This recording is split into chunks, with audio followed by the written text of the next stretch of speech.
SSC 2016 পুরো panel বাতিল করেছে সুপ্রিম কোর্ট। বাতিল হয়েছে 25,753 জনের চাকরি। রায় সামনে আসতেই কান্নায় ভেঙে পড়েছেন চাকরিহারারা।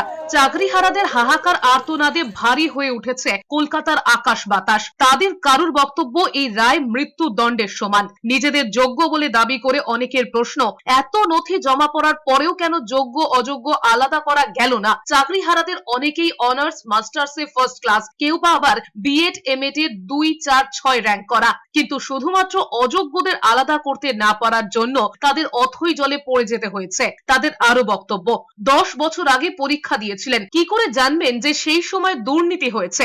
সুপ্রিম কোর্টের এই রায়ের ফলে ধর্মতলার গান্ধী মূর্তির আন্দোলন স্থলে হাহাকার কান্না আর বুক ভরা বেদনার ছবি। কেউ চাকরি পেয়ে নতুন সংসার শুরু করেছেন, কেউ বা দীর্ঘদিন চাকরি করে নিজের ঘর বাড়ি তৈরি করেছেন, কিন্তু সুপ্রিম কোর্টের চাকরি বাতিলের রায়ের পর সকলেই এক লহমায় ভেসে গিয়েছেন। চাকরিহারাদের পাশাপাশি তাদের পরিবারের অনেকের বক্তব্য, দোষ করলো সরকার আর শাস্তি পেতে হলো সবাইকে। এই জিনিস মেনে নিতে পারছেন না।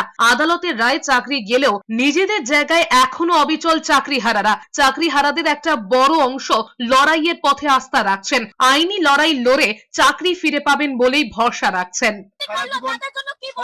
সৎভাবে পড়াশোনা করলাম, সৎভাবে পরীক্ষা দিলাম, সৎভাবে চাকরি করছিলাম, অযোগ্যদের আজকে এই অবস্থা হলো। এটা চলছে তো, আমরা চাকরি করছি, আমাদেরকে এই অবস্থা করছে। বেকার যারা চাকরি করছে না তাদের কি অবস্থা কল্পনা করে। দোষ কোনটা আমাদের যে আমরা অন্যায় করিনি, দুর্নীতির সাথে হাত মেলাইনি, তারপরে আমরা যে এইখানে এসেছি, এই যে অবশ্যই মমতা ব্যানার্জির লোকেদের যারা দুর্নীতি করেছে, তৃণমূলের, এটা হাজারবার তৃণমূলের যারা খুলে দুর্নীতি করেছে।